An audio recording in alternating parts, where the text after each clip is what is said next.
بڑھتا ہے گھٹانے سے،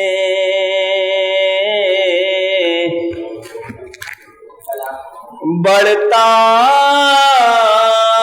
ہے گھٹانے سے، غم شے کا بیان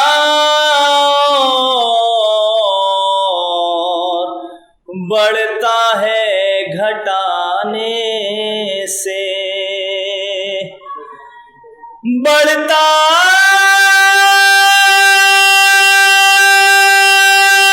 ہے گھٹانے سے، غم شے کا بیان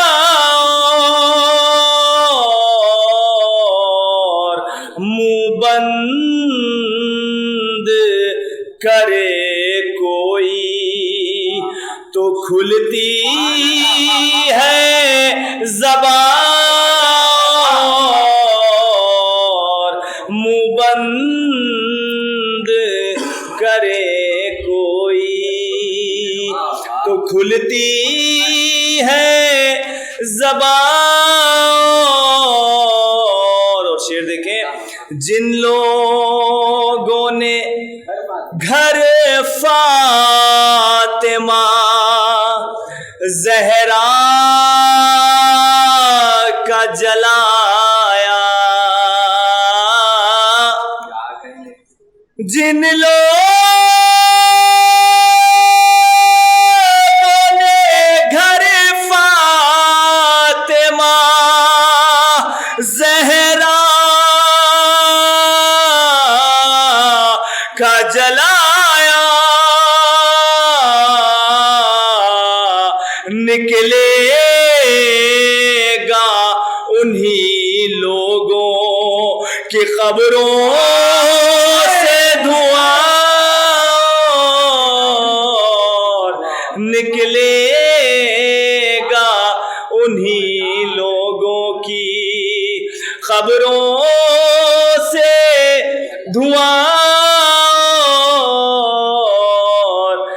لے جائیں گے ہم پرچم عباس وہاں تک، لے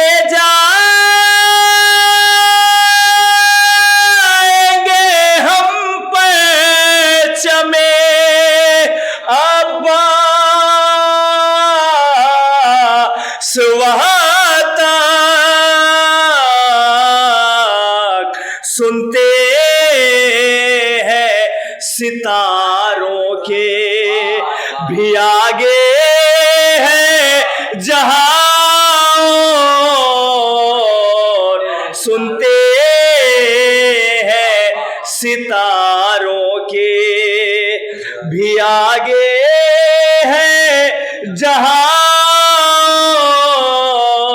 اور وہ شعر پیش کر رہا ہوں جس کے لیے اتنے شعر سنائے، سنتے ہیں ستاروں کے ایثار و وفا دیکھ کے، یہ کون کہے گا، دیکھیں صادق بھائی کہ ایثار و وفا دیکھ کے یہ کون کہے گا،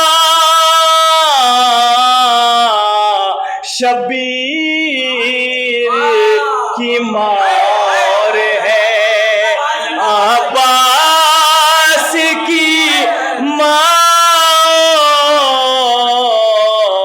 شبیر کی مار ہے عباس کی مار۔ جناب شاہ نواز صاحب جو بہت ہی اچھے اچھے انداز سے بارگاہ مولا میں اپنا مضمون نذران عقیدت پیش کر رہے تھے۔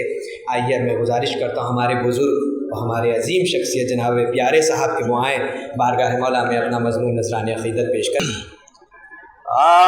عباس نے جو غیظ میں تیور بدل دیا، عباس نے جو غیظ میں تیور بدل دیا، ارے دریا اٹھا لیا درے خیبر بدل دیا، دریا اٹھا لیا درے خیبر بدل دیا۔ اور شعر دیکھیں کیا نزاکت ہے اس کے اندر کہ آنچل میں تیرے ٹاک دیے اپنے دونوں لال، آنچل میں اپنے ٹاک دیے دونوں اپنے لال، ارے زینب نے کر بلا تیرا زیور بدل دیا، زینب نے کر بلا تیرا زیور بدل دیا، ارے فوج پکاری حضرت، ارے فوج پکاری ہیبت عباس دیکھ کر، فوج پکاری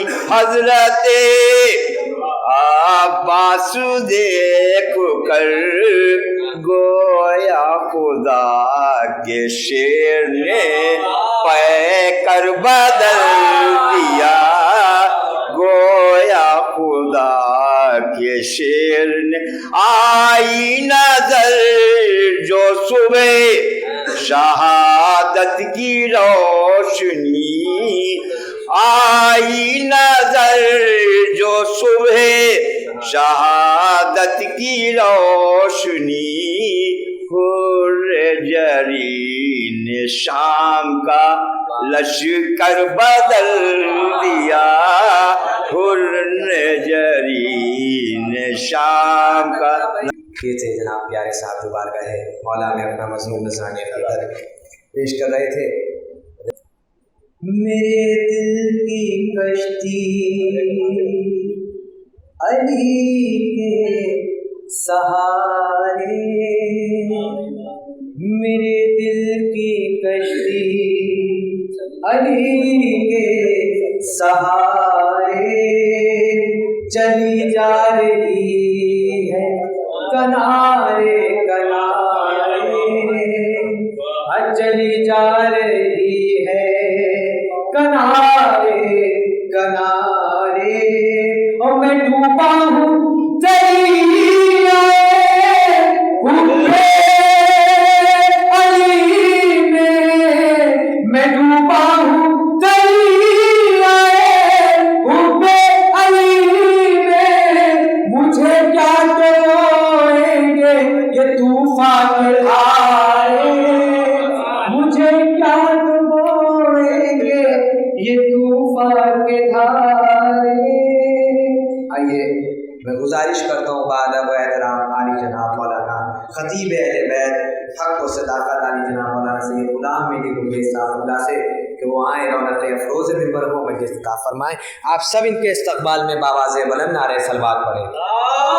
لا حول ولا قوة إلا بالله العلي العظيم۔ أعوذ بالله من الشيطان اللعين الرجيم، بسم الله الرحمن الرحيم، نحمده ونستعينه نستغفره ونشكره ونتوسل إليه ونتوكل عليه، نصلي ونسلم على خيارته في خلقه، حافظ سره ومبلغ رسالاته، سيدنا ونبينا وشفينا ومولانا ومولى الثقلين جد الحسنين أبي القاسم محمد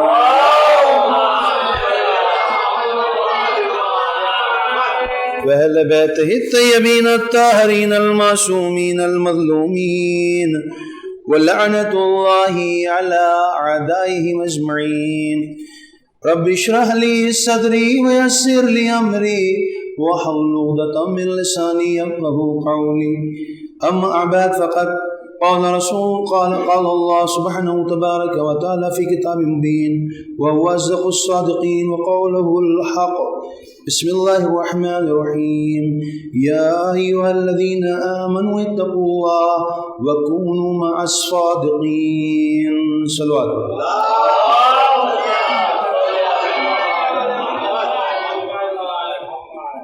ایک مرتبہ سورہ حمد اور 3 مرتبہ سورہ اخلاص کی تلاوت فرما کے جملہ مومنین والمؤمنات مسلمین والمسلمات اپنے تمام مرحومین کے لیے بالخصوص جن لوگوں نے اس خمسہ مجالس کا اہتمام کیا ہے ان کے تمام مرحومین کے لیے سال فرما.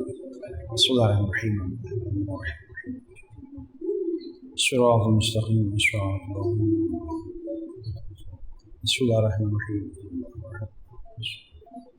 لم يلد ولم يولد ولم يكن بسم الله الرحمن الرحيم بسم الله الرحمن الرحيم بسم الله الرحمن الرحيم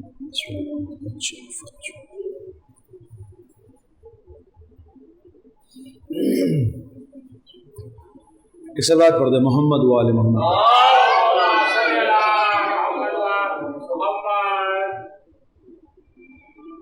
موضوع علی ابن ابی طالب علیہ السلام کی فضیلت قرآن کی نگاہ میں. قرآن اہل بیت بالخصوص مولا کائنات کے فضائل و کمالات کو بیان کر رہا ہے اور بقول معاویہ کہ جس آیت کو اٹھا کے دیکھا جاتا ہے اس میں علی علیہ السلام کے فضائل اور کمالات نکل کے سامنے آتے ہیں، چاہے وہ لعنت کے سلسلے میں ہو تو وہ دشمنان اہل بیت پر ہوتی ہے، اور چاہے صلوات ہو تو محمد و آل محمد پر ہوتی ہے.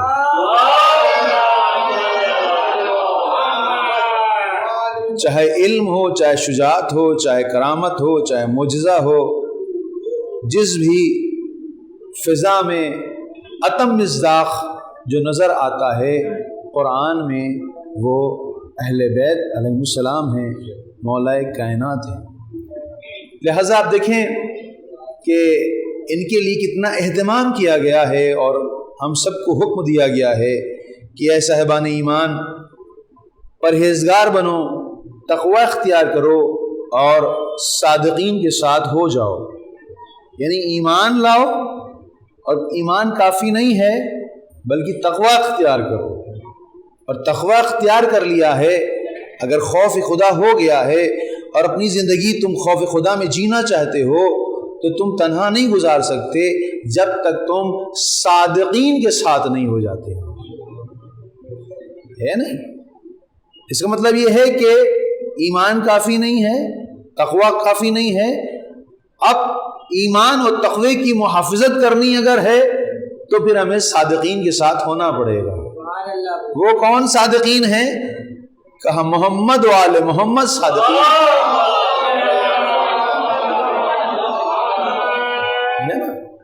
لہذا جو گفتگو ہے وہ فضائل سے ریلیٹڈ تو ہے ہی ہے، اور ساتھ ساتھ میں ہم اپنی بھی بقور شاعر کے کہ وہ نو ہماری جو ہے وہ کنارے کنارے چلی ہے، تو اپنی نو کو بھی ہم دیکھیں کہ جو نو چل رہی ہے وہ کہاں چل رہی ہے نا، بہت ضروری ہے دیکھنا. لہٰذا اسی سلسلے میں تھوڑی سی گفتگو کرتے ہیں، ہم پھر آگے بڑھتے ہیں. ایک صلوات پڑھیں محمد والے.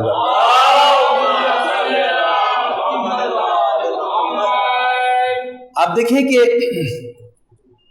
جو جہاز چلتا ہے نا، پانی کا جہاز ہو چاہے وہ ہوائی جہاز ہو، وہ قطب نما کے ذریعے چلتا ہے۔ قطب نما کام کیا کرتا ہے؟ قطب نما ڈائریکشن بتاتا ہے نا۔ آپ جیسے قطب رکھ کے دیکھتے نہیں قبلہ کس طرف ہے، بس اب یہ قبلہ ہے، ادھر قبلہ ہے، مثلا ہلکا سا ترچھا ہو جائیے، ہلکا سا جو ہے رائٹ سائڈ میں دب جائیے قبلہ۔ یہ کیسے بتاتے ہیں کہ صاحب میرے پاس قطب نما ہے، آج کل جو ہر موبائل میں مل جائے گا آپ کو، ایزلی دیکھ سکتا آدمی۔ تو قطب نما کے ذریعے جہت پتہ چلتی ہے نا۔ کون لوگ جہت لیتے ہیں؟ وہ جو جہاز چلاتے ہیں پانی میں، ان کو راستہ تو نہیں پتا ہے نا، اسی سڑکیں تو بنی نہیں ہے کہ ہم کو جو ہے وہ رئیس منزل جانا ہے تو پتہ چلا صاحب یہی کھڑنجے والی سڑک جہاں بھی ہلتا چلا جائے پورا ایسے کر کے، اس کے بعد جو ہے وہ آ جاتا ہے لیفٹ سائڈ میں جانے سے، ہے نا۔ ادھر سے آئیے گا جو مسجد طرف سے تو رائٹ سائڈ پڑے گا، تو یہاں پتہ چل جاتا ہے۔ لیکن یہی اگر دریا میں ہو کہیں تو کیسے پتہ چلے گا کہ سب پانی ہی پانی تو ہے چاروں طرف، کیسے جائیں گے؟ اس کے لیے قطب نما ہوتا ہے جو جہت کو بتاتا ہے۔ اس جہت کے ذریعے وہ جہاز بھی چلتا ہے اور جہاز اڑتا بھی ہے، وہ بتاتا رہتا ہے کہ یہ تمہاری جہت صحیح چل رہی ہے، ہلکا ٹرن کرو، ادھر کرو ادھر کرو۔ تو جو آسمان کے راستے ہیں وہ بھی قطب نما ہی بتاتا ہے، جو پانی کے راستے ہیں وہ بھی قطب نما ہی بتاتا ہے۔ اور آپ دیکھیں مولا کائنات کیا کہہ رہے ہیں،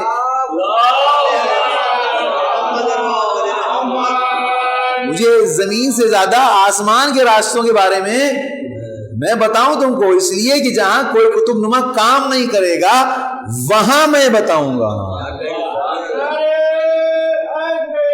یا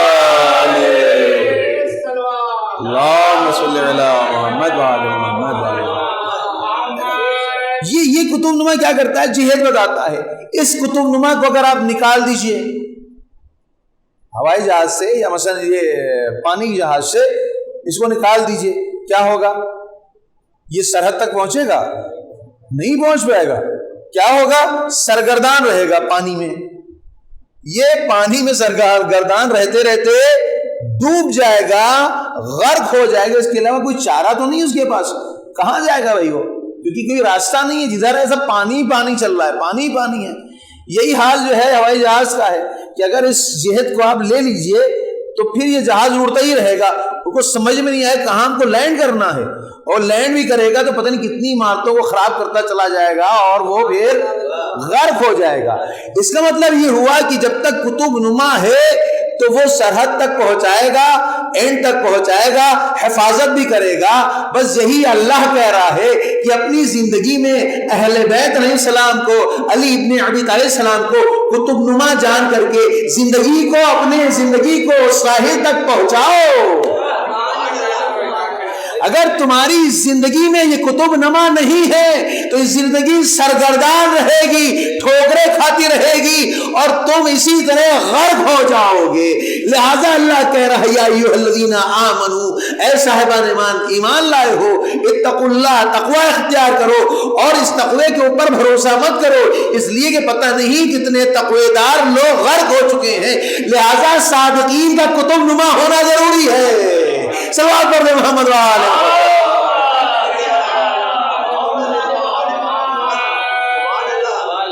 ہاں، یہ قطب نما ہونا بہت ضروری ہے۔ اگر علی ابن ابی طالب نہیں ہے تو پھر زندگی سرگردان ہے، بیکار ہے۔ اب میں مثال دوں گا، آپ دیکھیں کہ انسان کا عمل جو ہے، عمل خود عمل ڈیسائیڈ نہیں کرتا ہے کہ یہ حق پر ہے یا باطل پہ۔ ابھی میں مثال اس کو اور واضح کرتا ہوں، ابھی یہ آپ کے اذہان تک اپنی بات پہنچاؤں تاکہ اس بات کو اچھے سے سمجھ میں آ جائے کہ ہمارا عمل جو ہے وہ ڈیسائیڈ نہیں کرتا کہ ہم حق پر ہیں یا باطل پہ ہے۔ خوارج ہے نا، خوارج مگر نماز نہیں پڑھتے تھے، پڑھتے تھے، روزہ رکھتے تھے، حافظ قرآن تھے کہ نہیں تھے، عمل تھا کہ نہیں تھا ان کے پاس، عمل تھا ان کے پاس۔ لیکن عجیب بات یہ ہے کہ جو بھی محب اہل بیت کو دیکھتے تھے اس کو مار دیتے تھے یہ لوگ. اور اس کی آسان سی مثال ابھی آپ کہیے تو داعش ہے. داعش بڑی بڑی داڑھی رکھتے ہیں, ایک بڑا سا نشان ملے گا آپ کو یہاں پر, قرآن کی تلاوت کرنے والے بھی ہوں گے, لیکن جب کسی بچے کی گردن اڑاتے ہیں تو ان کا ہاتھ نہیں کانپتا. ہمیں آپ کو کسی کو چھری دے دیجیے کہ یہ مرغا ہے اس کو آپ ذبح کر دیجیے, 4 مرتبہ سوچیں گے ارے ہم تو کر ہی نہیں پائیں گے, ہمیں کہاں آتا کرنا. اگر کوشش بھی کریں گے تو ہاتھ کانپے گا, اس لیے کہ ہم اس منزل تک نہیں ہیں کہ جہاں ہمارا دل سخت ہو گیا ہو. اب توجہ چاہتا ہوں میں آپ کی کہ اگر انسان محض عبادت کر رہا ہو تو باطل بتانا سخت ہو جائے گا. ہو سکتا ہے اس عبادت کے ذریعے اس کی روح کو تقویت ملے, اور ایسی تقویت ملے کہ وہ منفجر کر دے اپنے آپ کو بچوں میں. یہ منفجر جو کیا اپنے آپ کو, اس نے اڑا جو دیا اپنے آپ کو, یہ سب کے بس کی بات نہیں ہے. یہی عمل تھا, یہی اس کا دین تھا, یہی اس کا اسلام تھا کہ جس کی بنا پر اس نے اپنے آپ کو دیندار سمجھ کے اڑایا ہے, بے دین سمجھ کے نہیں اڑایا. یہاں توجہ چاہ رہا ہوں, دیکھیں کہ جہاں علی نہ ہو یا جہاں اہل بیت نہ ہو وہاں پہ کیا مشکل کھڑی ہوتی ہے. تو پتہ چلا کہ ہمارا عمل اگر انسان انجام دے رہا ہے, اس عمل کے ذریعے آپ یہ ڈیسائیڈ نہیں کر سکتے کہ یہ انسان حق پر ہے یا باطل کے اوپر ہے.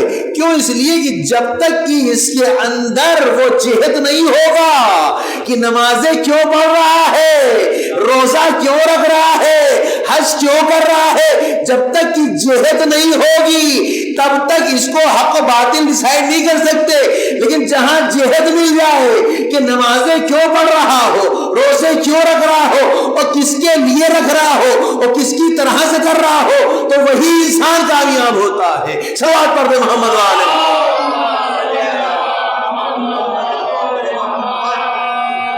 ہے نا, یعنی پتا چلا کہ اگر اہل بیت نہیں زندگی میں پائے جاتے ہیں تو یہ عبادات کام نہیں آئے گی. قسی القلب تو بنا دے گا لیکن ایثار نہیں ہوگا, قربانی نہیں ہوگی, محبت نہیں آئے گی.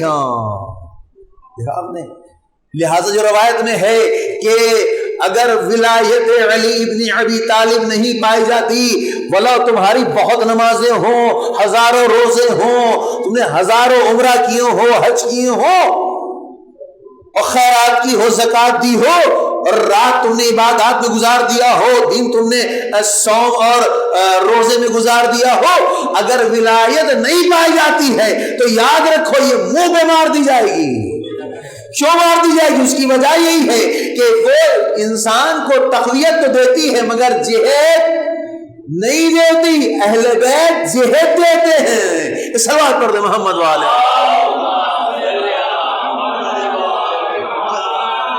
ہے نا انسان, یہ آپ دیکھیں کہ انسان جو کھانا کھاتا ہے, یہ کھانا اس کا ڈیسائیڈ نہیں کرے گا کہ انسان حق کے اوپر ہے یا باطل کے اوپر.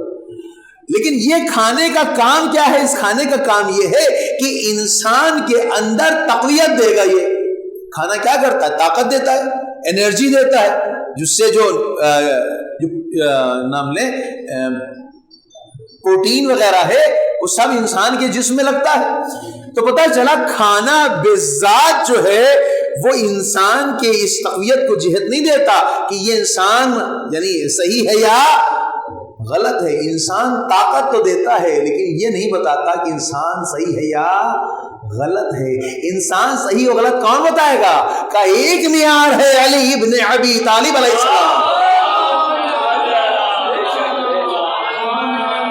کہ علی کی محبت ایمان ہے, علی کا بغض کفر اور نفاق ہے. لہذا جہاد کون دے گا؟ علی جہاد دے گا. لہذا آپ دیکھیں کہ یہی وجہ ہے کہ یہ تمام مشکلات جو آج ہمارے سماج میں یعنی آج جو مسلمانوں میں اور اسلام میں آئی ہیں اس کی وجہ یہی ہے کہ انسان نے اسلام کو تو لیا لیکن روح اسلام کو نہیں لیا. یا یوں کہوں اسلام کے اس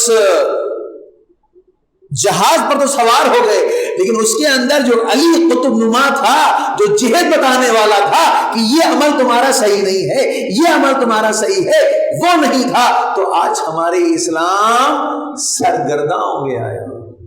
آج کہتے اسلام ٹیررسٹ ہے، دہشت گرد ہے، مسلمان دہشت گرد ہے۔ کیوں ہے؟ وجہ کیا ہے؟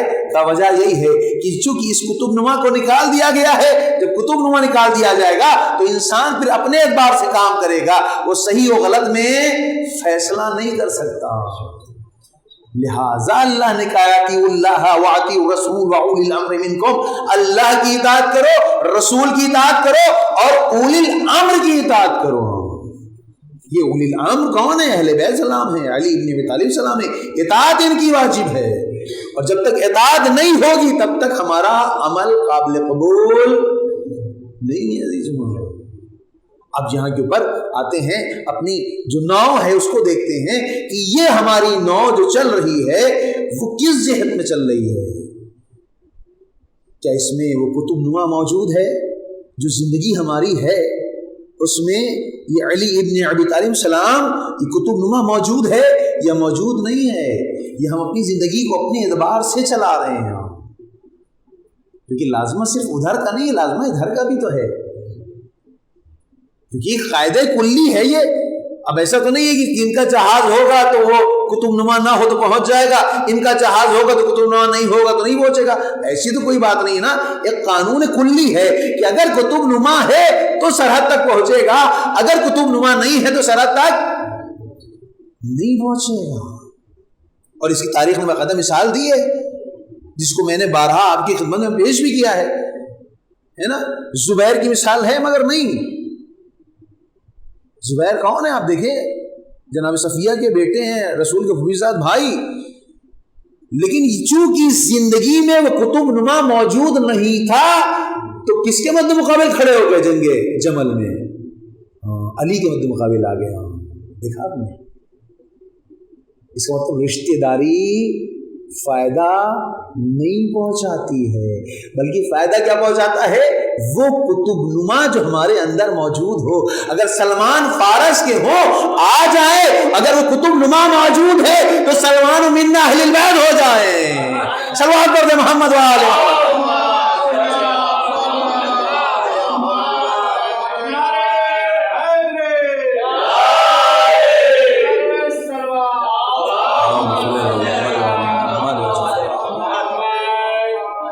مسئلہ یہی ہے سارا۔ یہ جعفر کذاب کو لے لیں آپ، امام عسکری کے بھائی ہیں مگر نہیں ہے، 10ویں امام کے بیٹے ہیں، امام زمانہ کے چچا ہیں، لیکن قطب نما نہیں تھا۔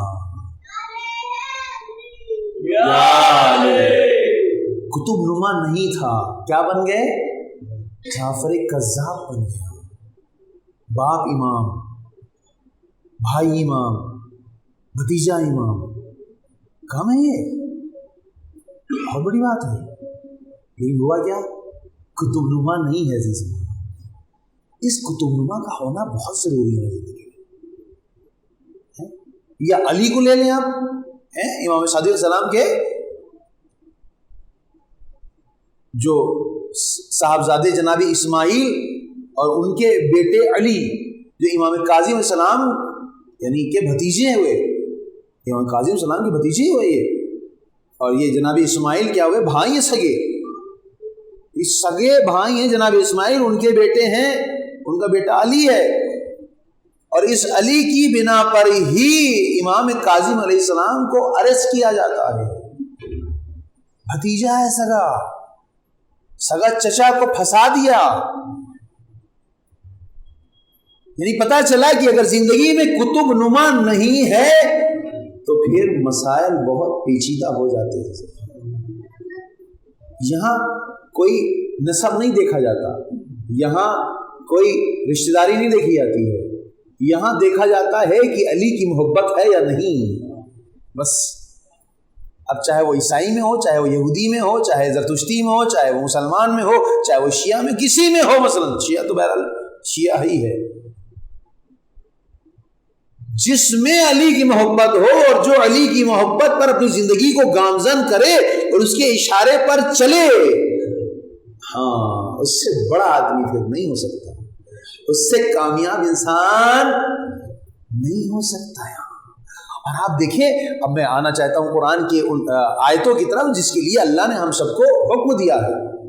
اب دیکھیں اللہ کہہ رہا ہے کہ سخر لکم ما فی السماوات و ما فی الارض، یعنی دنیا کی جو بھی چیز ہے اللہ کہہ رہا ہے ہم نے تمہارے لیے مسخر کی ہے، میں نے تمہارے لیے، کس کے لیے؟ ہم سب کے لیے مسخر کی ہے۔ سخر لکم، قرآن کی آیت ہے، سخر لکم۔ دیکھیں نتیجہ نکالیں گے بھی ہم کہ دیکھیں کہاں انسان یہ سب چیزیں برباد کر بیٹھتا ہے۔ جو موضوع گفتگو کیا ہے وہ علی ابن ابی طالب السلام کے فضائل و کمالات ہیں۔ اس صلوات پڑھیں محمد آلہ، ہے نا؟ آیت میں کیا ہے؟ سخر لکم، جو بھی چیز ہے، جو بھی چیز زمین و آسمان میں ہے تمہارے لیے ہے۔ صحیح بات ہے، ایک ہوگی۔ دوسری چیز ہو گئی، دوسری آیت میں جملہ ہے وہ کیا ہے؟ خلق لکم، یعنی ہم نے تمہارے لیے پیدا کیا، ہمارے لیے۔ سبزیاں کس کے لیے ہیں؟ مٹن کس کے لیے ہے؟ چکن کس کے لیے ہے؟ دالیں کس کے لیے ہیں؟ فروٹس کس کے لیے ہیں؟ ڈرائی فروٹس کس کے لیے ہیں؟ ہاں ہم نے تمہارے لیے پیدا کیا ہے۔ سنیں واقعا جو نتیجہ نکل کے آئے گا اس سے ہم سمجھے کہ علی ابن ابی طالب السلام کون ہیں، کیونکہ ہمارے فضائل بھی ایسے ہی ہوتے ہیں جس میں ہم اپنی تلاش شروع کریں۔ وہ تو فضائل کمالات، یعنی وہ ہمارے محتاج نہیں ہیں ہمارے، ہم بھی ان کے فضائل کمالات پڑھیں، بلکہ ہم محتاج ہیں ان کے فضائل کمالات کے۔ ہاں تو پہلے کیا ہو گیا؟ سخر لکم ما فی السماوات و ما فی الارض، جو بھی چیز زمین و آسمان میں ہے ہم نے تمہارے لیے مسخر کی۔ دوسری آیت میں کیا ہے؟ خلق لکم، جو بھی چیز ہے ہم نے تمہارے لیے پیدا کی ہے۔ اچھا ہمارے لیے پیدا کی۔ اس کے بعد پھر آیت کیا ہے کہ متاع لکم، یعنی تمہارے لیے کامیابی ہے۔ خدا کہہ رہا ہے اسی میں تمہارے لیے کامیابی ہے۔ تو پتہ چلا کہ سخر لکم، جو بھی چیز ہمارے لیے ہے وہ ہمارے لیے، زمین آسمان میں جو چیز ہے ہمارے لیے مسخر کی گئی ہے۔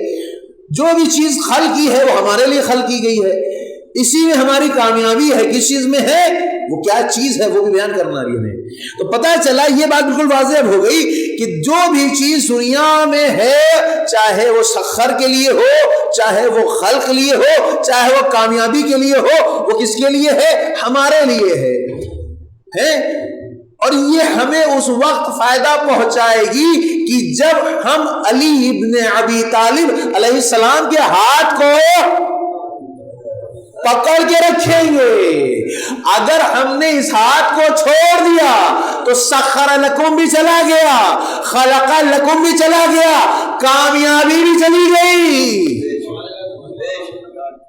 نہیں توجہ فرمائی تھی، اسی لیے میں نے پہلی مثال دی تھی کہ اگر جہاز کے قطب نما کو نکال دیا جائے تو جہاز کی جہت نہیں ملتی، جہاز جو ہے وہ سرگردہ رہے گا۔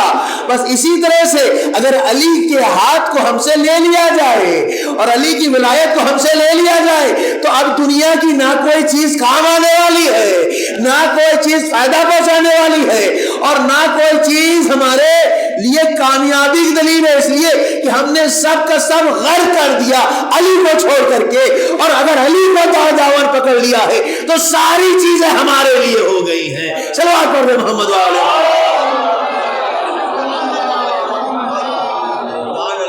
نا۔ اس کی میں مثال دوں تاکہ اور اچھی بات واضح ہو جائے۔ مثلا مثال کے طور پر ہم اپنے بچے کو پڑھاتے ہیں اسکول میں، ہے نا، اچھے اسکول پڑھاتے ہیں، موٹی رقم دیتے ہیں، کتابیں آتی ہیں الگ، کوٹ اور اس کے بعد بیگ الگ، پینسلز، اریزر، ہے نا، یہ الگ آتے ہیں۔ اس کے بعد اس کی جو یونیفارم ہے وہ الگ آتی ہے، اس کا پیسہ الگ دیا جاتا ہے۔ جو گاڑی سے آتا جاتا ہے اس کا پیسہ الگ دیا جاتا ہے۔ اب یہ بتائیے کہ اگر یہ بچہ نہ پڑھے تو سارا پیسہ اس کے فائدے میں ہو تو نقصان میں ہے؟ توجہ ہے نا آپ کی؟ دیکھیے وہ بات یاد رکھیے، سخر لکم، ہم نے تمہارے لیے مسخر کیا، خلق لکم، ہم نے تمہارے لیے خلق کیا، متاع لکم، تمہاری اسی میں کامیابی ہے۔ کب کامیابی ہے؟ کہ جب علی موجود ہوں گے تب یہ چیزیں فائدے مند ہوں گی، اور علی موجود نہیں ہوں گے تو کوئی بھی چیز فائدے مند نہیں ہوگی۔ میں نے مثال کیا دی ہے بچے کی، بچے کو ہم بھیجتے ہیں اسکول پڑھنے کے لیے پیسہ خرچ کر رہے ہیں، جتنی بھی چیزیں ہیں وہ سب پڑھنے کے لیے ہیں، اور اگر بچہ نہ پڑھے تو اب یہ ڈریس لے کر کے آئے فائدے مند ہوگی؟ توجہ چاہ رہا ہوں آپ کی، جو ڈریس لے کر کے فائدے مند ہوگی، جو کنوینس کا کرایہ دیا ہے فائدے مند ہوگا، جو کتابیں تھی فائدے مند ہوگی۔ ایسا کچھ فائدے مند نہیں ہوگا جب تک پڑھے گا نہیں، کہ جب تک پڑھے گا نہیں کب نہیں پڑھے گا؟ کہ جب تک اس کو اچھا استاد نہیں ملے گا، کہ جب تک استاد اچھا نہیں ہوگا، کہ جب اچھا استاد ہوگا تبھی یہ پیسہ کام آئے گا، تبھی یہ کتابیں کام آئیں گی، تبھی یہ کورس کام آئے گا، تبھی یہ کنوینس کام آئے گا۔ بس یہاں پہ اللہ یہی کہنا چاہ رہا ہے کہ ہم نے سب چیزیں تمہارے لیے بتائی ہیں، لیکن تم استاد اچھا تلاش کرو۔ اگر استاد معصوم ہے، علی ابن ابی طالب جیسا ہے، تو یاد رکھو ہر چیز فائدے مند ہے۔ اگر علی موجود نہیں ہے تو سب کچھ بیکار ہے۔ صلوات پڑھ دیں محمد۔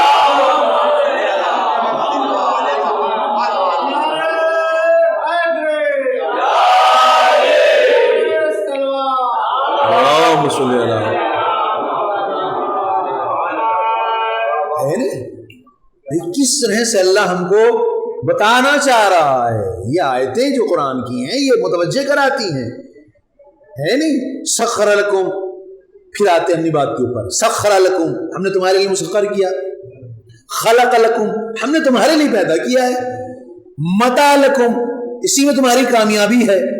کس چیز میں کامیابی ہے؟ کس چیز میں کامیابی ہے؟ خدا خود کہہ رہا ہے کہ وما خلقت الجن والانس الا لیعبدون، عبادت ہے تو یہ قابل قبول ہے۔ عبادت کب صحیح ہوگی؟ دیکھیے پھر وہی کڑی سے کڑی ملائیں ہم اس کو، عبادت کب قبول صحیح ہوگی؟ کہ جب کوئی جہد دینے والا ہوگا۔ اگر جہد دینے والا نہ ہوگا تو IS جیسے لوگ بھی عبادت کرتے ہیں، ہے نہیں؟ عبادت بھی کرتے ہیں کہ نہیں کرتے؟ عبادت کرتے ہیں۔ آپ دیکھیں ماں کے، جیسے استاد نے ایک واقعہ بیان کیا تھا، یقین جانے عجیب دل ہلا دینے والا واقعہ ہے، کہ جب بغداد پہ حملہ کرتے ہیں IS والے تو ایک گھر ہوتا ہے، اس گھر میں 2 بچیاں ہوتی ہیں اور ان کے ماں باپ ہوتے ہیں، اور وہ صبح کا ناشتہ کرنے کے لیے بیٹھے ہوتے ہیں۔ اتنے ہی میں یہ ملون جو ہے گھر میں داخل ہوتے، جیسے ہی داخل ہوتے ہیں سب کے ہاتھ میں گن مشینیں دم کھڑی، چاقو چھڑا سب لیے ہوئے، اور وہ دہل جاتے بالکل۔ وہی کے اوپر ایک بچی کو پکڑ کر کے اسی کے سامنے سے گلے کو ریت دیتے ہیں، ذرا سا ہاتھ کانپا نہیں ہے، مگر نمازی نہیں ہے، یہ نماز پڑھتے ہیں، یہ گٹا ان میں بڑا ہے، بڑی بڑی داڑھی بھی ہے، لیکن ان کا کاٹنے میں ہاتھ ذرا سا لرزہ نہیں ہے۔ ان کو تقویت کس نے دی؟ عبادت نے دی۔ عبادت نے ان کے روح کو قوی بنا دیا، لہذا روح قوی ہوا تو ان کا ہاتھ اب جو کاٹ دیا تو آپ کہہ رہے ہیں کہ جو خون اسی دسترخوان پر گرا، کہہ رہے اب اسی کو تم کھاؤ، یعنی یہی کھانا، یہی ناشتہ تم کرو، نہیں تمہاری دوسری لڑکی کی گردن بھی ہم کاٹ دیں گے۔ یہ کون لوگ ہیں؟ ان کے پاس علی موجود ہے، ڈھونڈے ذرا سا، ہاں علی موجود نہیں ہوگا ان کے پاس۔ یاد رکھیے جہاں جہاں ظلم ہوگا، جہاں جہاں بربریت ہوگی، جہاں جہاں انسان قتل عام کرے گا، وہاں علی نہیں ہے تبھی ہو رہا ہے۔ اگر علی ہوتا تو یہ کچھ نہ ہوتا، بلکہ محبتیں ہوتی، ایثار ہوتا، قربانی ہوتی۔ جیسے مولا کائنات کے زمانے میں ایک یہودی تھا، یہودی جو بڈھا ہو گیا تھا، وہ بھیک مانگ رہا تھا، تو مولا نے کہا کہ یہ بھیک کیوں مانگ رہا ہے؟ کہا یہ کام نہیں کرتا ہے، اور جب کام نہیں کرتا ہے تو اس کو کوئی کام نہیں دیتا ہے، بوڑھا ہو گیا ہے، کام نہیں کر پاتا، لہذا اس کو پیسے نہیں دیے جاتے۔ تو مولا غصے میں کہتے ہیں کہ جب تک تمہارے اس کے صحت سلامتی ہے تب تک تم کام لے رہے ہو، اس سے کب پیسے دو گے؟ اس کے بعد یہ محتاج ہو گیا تو در در بھیک مانگے۔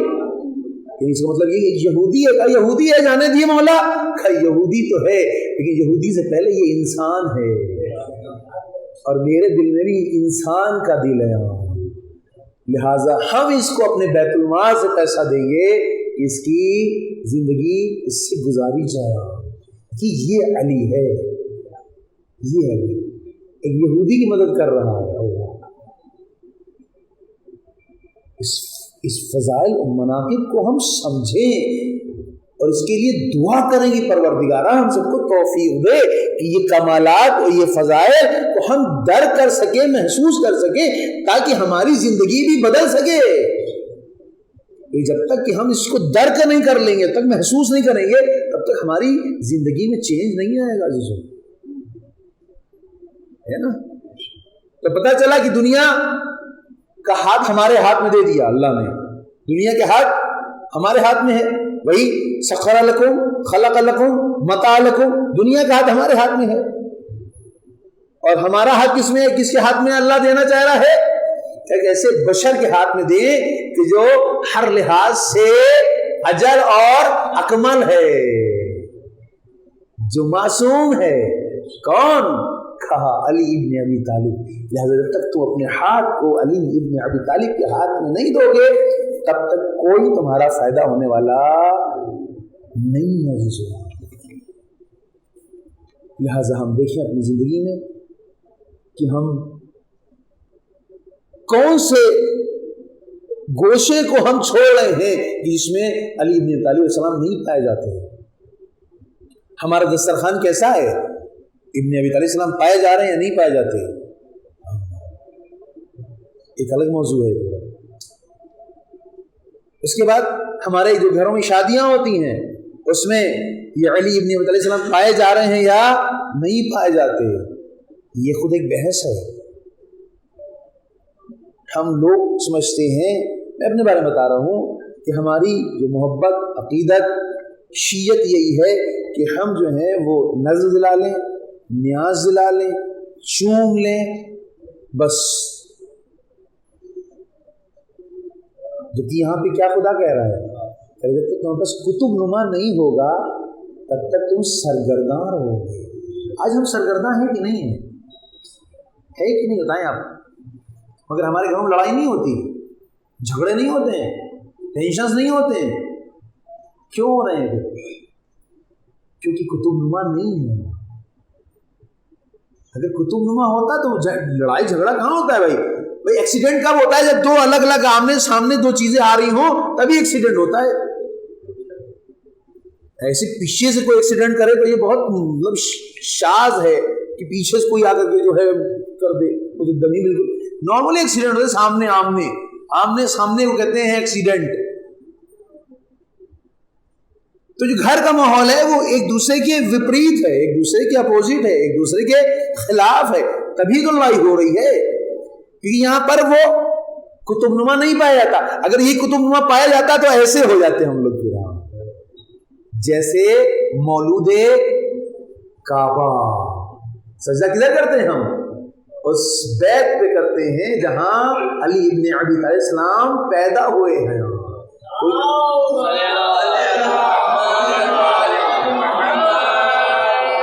آپ نے دیکھا کبھی ٹکراؤ؟ سجدے میں کبھی ٹکراؤ دیکھا؟ نہیں دیکھا۔ آپ دیکھیں ایک ساتھ سب اٹھتے ہیں، ایک ساتھ سب جھکتے ہیں، ایک ساتھ سب سجدے میں جاتے ہیں۔ اللہ اکبر، ایک ہی جہت ہے، ایسے ہی کوئی ادھر سجدہ کر رہا ہو، کوئی ادھر کر رہا ہو، کوئی ادھر کر رہا ہو، نہیں عزیزو۔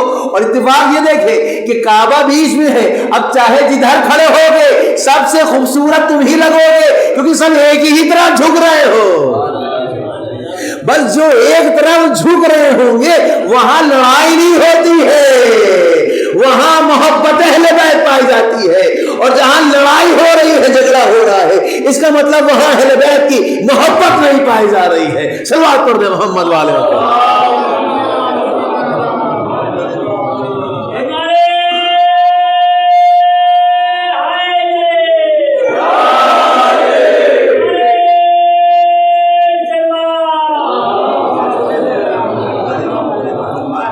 جو فرمایا آپ نے تو یہ مسئلہ ہے۔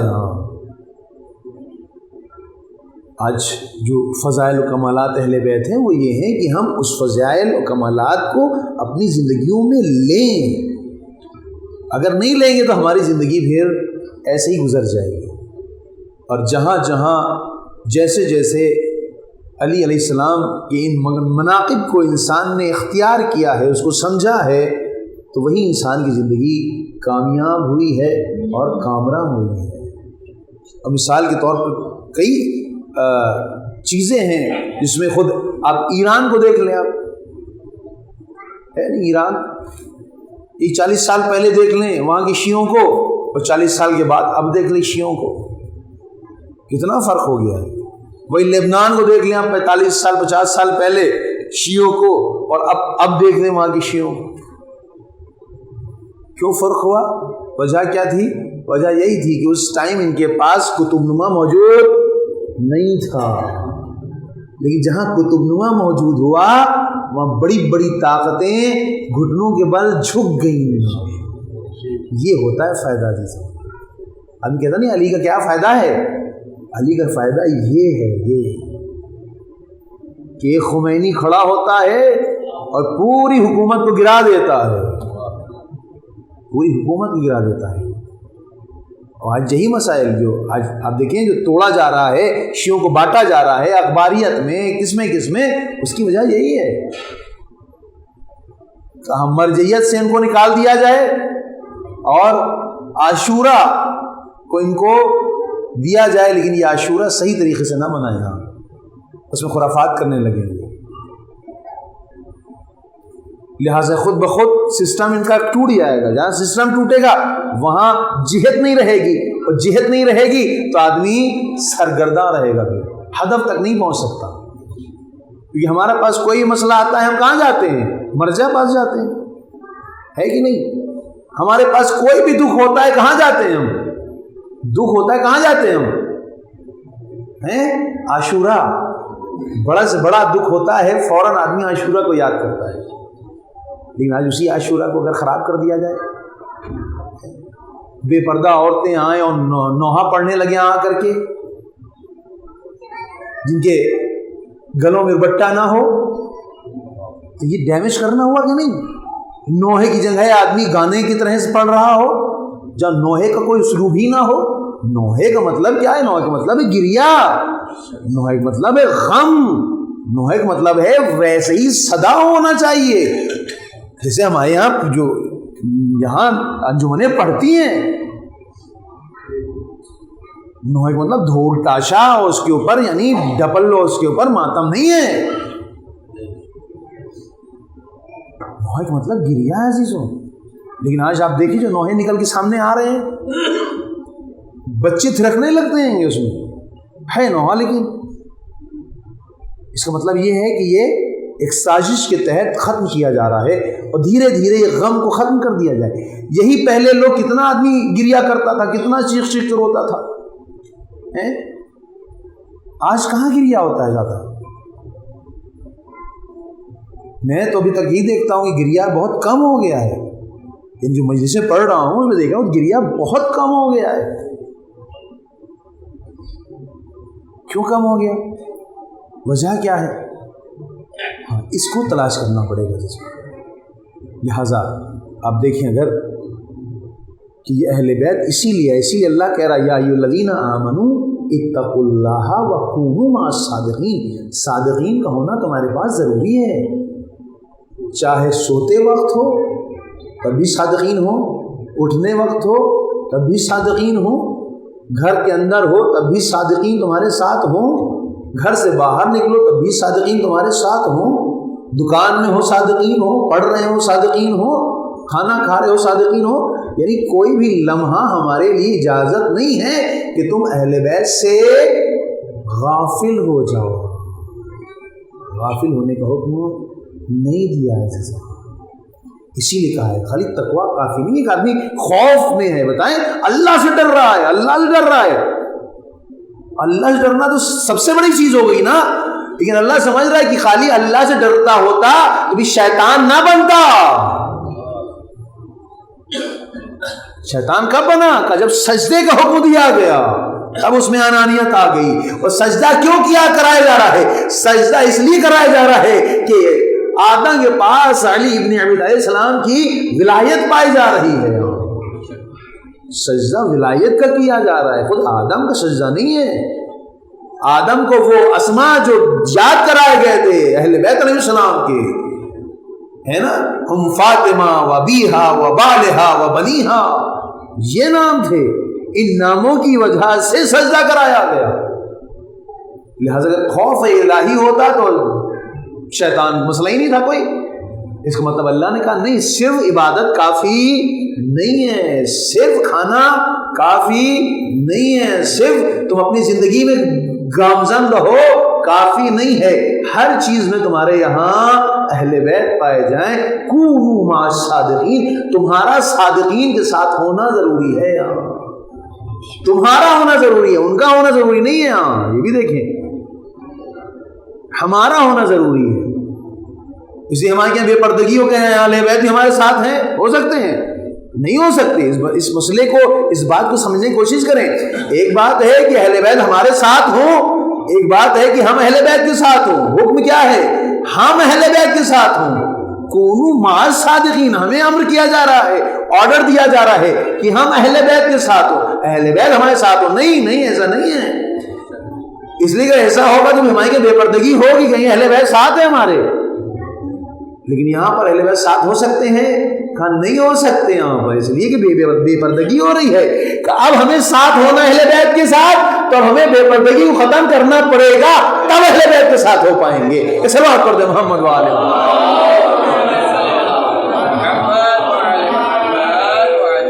لہٰذا آپ دیکھیں، اسی لیے اللہ نے جو جانشین معین کیا ہے وہ علی ابن ابی طالب علیہ السلام کو معین کیا.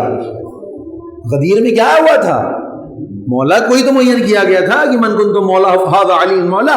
پہلے سب سے پہلے رسول نے اقرار سب سے لیا کہ کیا میں تمہارے نفوذ پر تم سے زیادہ قادر ہوں یا نہیں ہوں؟ سب نے کہا قالوا بھلا یا رسول اللہ آپ ہیں. پھر جب لے لیا اقرار، اب کہا کہ من کنتم مولا فہذا علی مولا. جس طرح سے میں تمہارے نفوذ پر قادر ہوں ویسے ہی علی بھی قادر ہے. یعنی اگر علی چاہے کہہ دے کہ ہم مر جائیں تو ہم مر سکتے ہیں. کلو نفس ذائقۃ الموت، موت کا مزہ کون چکھتا ہے؟ نفس چکھتی ہے. اور رسول کیا کہہ رہے ہیں؟ ہم تمہارے نفوذ پر قدرت رکھتے ہیں، یعنی نفوذ ہمارے اختیار میں ہے. یہ علی کا لطف و کرم ہے کہ ہم زندہ ہیں. صلوات پڑھ محمد وآل محمد.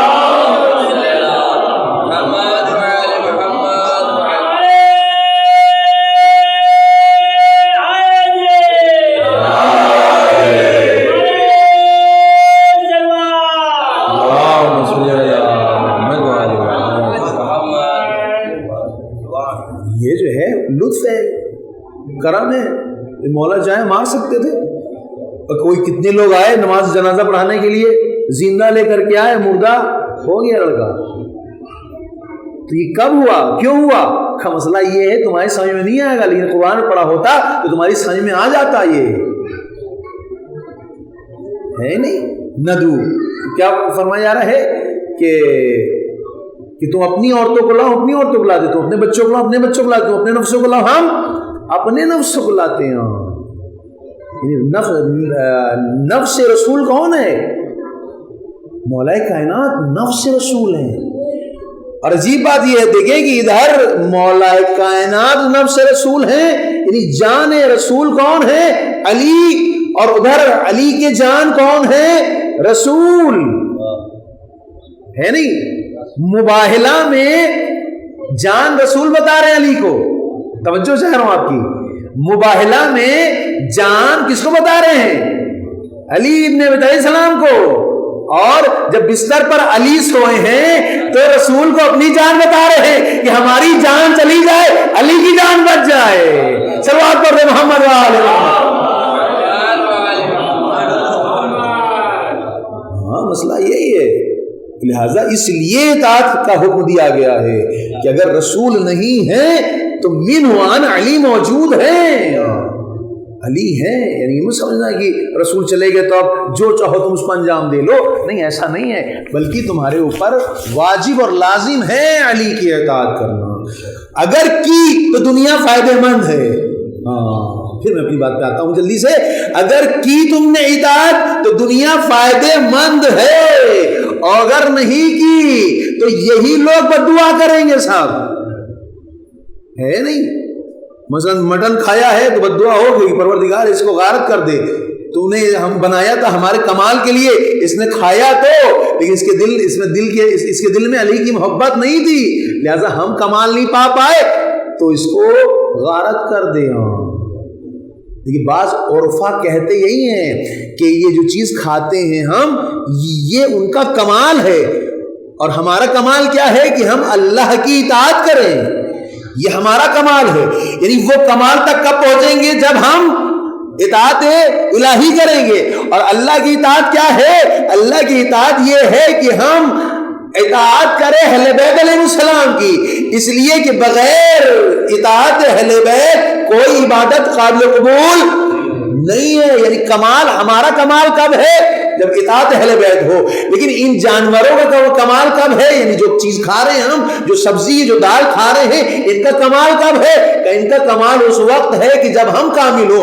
ہم کب کامل ہیں؟ کہ ہم اس وقت کامل ہیں جب اہل بیت کی اطاعت کر رہے ہوں. صلوات پڑھ دو محمد علیہ.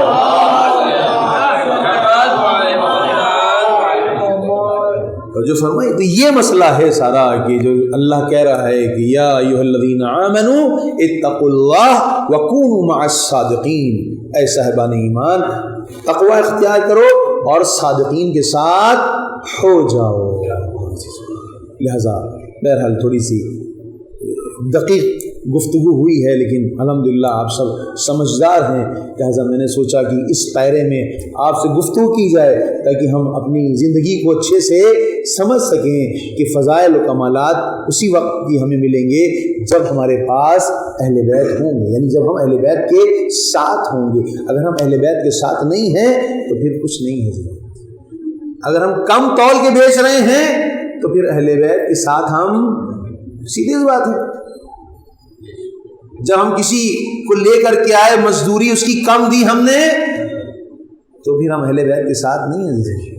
بڑی بڑی مجلسوں سے جو ہے وہ اہل بیت کے ساتھ نہیں ہوتا آدمی. اہل بیت کے ساتھ کہاں ہوتا ہے؟ وہاں ہوتا ہے جہاں تم اہل بیت کے چاہنے والے کی مدد کر رہے ہو، وہاں اس کے گلا نہ کاٹ رہے ہو. اگر اسے گلا کاٹ دیا تم نے تو بھی ساتھ نہیں ہو، اس لیے کہ تو پھر وہ بھی کر رہے ہیں، داعش بھی تو کر رہا ہے ویسے ہی، بس وہ صحیح میں گلا کاٹے دے رہے ہیں اور ہم جو ہے غربت والا گلا کاٹے دے رہے ہیں. مثلا یہ ٹھیک نہیں ہے، یہ صحیح نہیں ہے. لہٰذا ہم سب یہی دعا کریں پروردگار سے کہ معبود ہم سب کو توفیق دے کہ ہم سب اہل بیت کے جو فضائل و کمالات ہیں ان کو در کر سکیں، اور در کرنے کے ساتھ ساتھ اپنی زندگی کو اہل بیت سے متمسک کر سکیں کہ ہماری زندگی میں اہل بیت ہوں. اگر نہیں ہیں تو پھر کچھ نہیں ہے. جیسے کہ ہم نے ابھی خدمت میں مثال دیا. انشاءاللہ یہ پہلی مجلس تھی، مزید آگے کی جو بھی مجالس ہیں گفتگو ہوگی انشاءاللہ، اور مزید اس میں سیکھا جائے گا اہل بیت علیہ السلام، بالخصوص مولا کائنات کے ان فضائل و کمالات سے کہ جو بیان کیے گئے ہیں قرآن میں، چاہے حدیث میں، اور چاہے دوسرے جو اہل سنت حضرات ہیں ان کے کتب میں موجود ہیں. لہٰذا رشک لوگ یہی کرتے ہیں کہ علی کے 13 فضائل ایسے ہیں، اگر ان میں سے ایک بھی فضائل ہم کو مل جاتا تو ہماری دنیا اور آخرت سنور جاتی ہے، سنور جاتی ہے. اب دیکھیں اس کا مطلب کیا ہے کہ ہمارے لیے کہا گیا ہے، اس کو ہم اس طرح سے سوچیں کہ اگر یہ فضائل کمالات ان کے پاس نہیں ہیں، اگر ہم تاسی کریں تو ہمارے پاس ہو سکتا ہے یا نہیں ہو سکتا؟ ہو سکتا ہے. ہاں لیکن ویسی فضائل کمالات نہیں ہوں گے ہاں.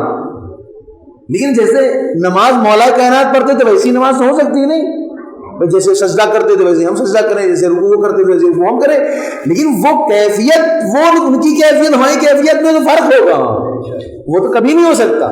لیکن نماز میں تو ایک جیسا ہو سکتا ہے، پردے میں ایک جیسا ہو سکتا ہے، ناپ و تول میں ایک جیسا ہو سکتا ہے، ایثار و قربانی میں ایک جیسا ہو سکتا ہے. ہاں یہ ہے علیہ السلام، یہ ہے علیہ السلام. لہٰذا مزید گفتگو کریں گے کہ جو قرآن نے فضائل و کمالات بیان کیے ہیں ایک نئے رخ سے بیان کیے ہیں عزیزوں، ایک نئے رخ سے. اللہ آپ نے جو فضائل سنے دوسرے انداز سے، ابھی جو فضائل آپ نے سنے وہ ایک فضائل تو ہیں لیکن انداز تھوڑا سا سست والا تھا. ایک سوال کر دیں محمد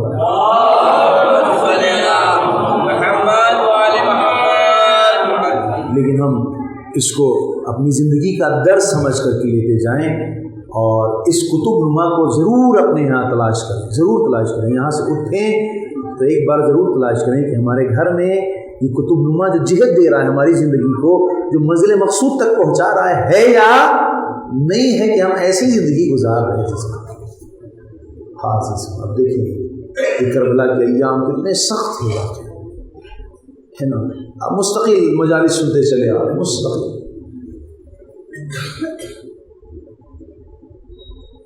جب اسیر اسرا کو کوفے سے شام کی طرف لے جایا گیا اور شام میں باقاعدہ اعلان کیا گیا، اب دیکھیں کہ باغی جو یزید کے خلاف اٹھے تھے ان کو کچل دیا گیا ہے، تو اس کی خبر دی جاتی ہے ہند کو.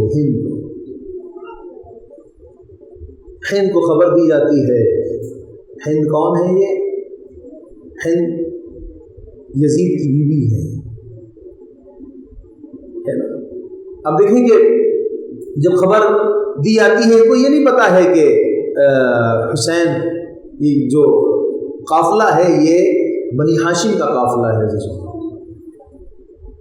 اور اس کے مسند کو سنوارا جاتا ہے، تیار کیا جاتا ہے اور ایک بڑی سی کرسی اونچی سی کرسی رکھی جاتی ہے جس پر اس کو بہترین لباس میں بٹھایا جاتا ہے. چاروں طرف اس کے کنیزیں ہوتی ہیں اور کنیز کے بعد جو ہے دوسرے افراد ہوتے ہیں کہ جو اس کے پاس کھڑے ہوتے ہیں. مزین طریقہ اختیار کیا جاتا ہے اور وہیں اس قافلے کو وارد کیا جاتا ہے کہ جو نو کے نیزہ پر سرحائے مقدس تھے اور وہ بیویاں ہیں کہ جن کے سر جھکے ہوئے ہیں. ایک مرتبہ یہ آگے بڑھتی ہے اور بڑھ کے کہتی ہے کہ یہ کس کا قافلہ ہے؟ اللہ، یہ قافلہ کس کا ہے؟ تو جواب نہیں آتا. کہا ہماری کرسی کو اور نزدیک کیا جائے، جو اونٹوں پر سوار خواتین ہیں ان کو روکا جائے. ایک اونٹ کو روکا جاتا ہے جس کے اوپر جناب زینب بیٹھی ہوتی ہے.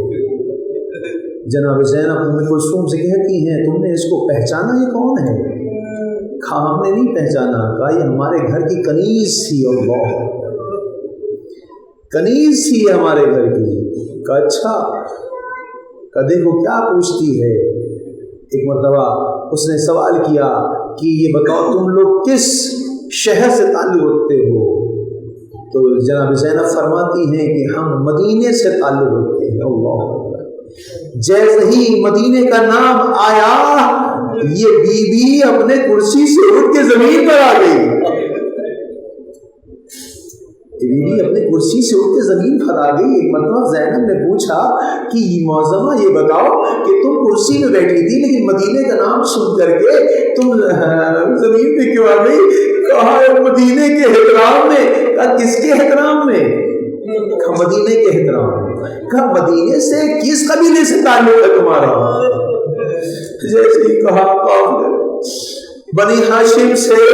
مرتبہ بیوی جیت کے کہتی اچھا تو یہ بتاؤ ہمارے آقا کی خیریت کیسی ہے؟ کس آقا کی خیریت ہو رہی ہو؟ کہا میرا آقا حسین تھا، میری شہزادی زینب ام کلثوم تھی، وہ کیسی ہے؟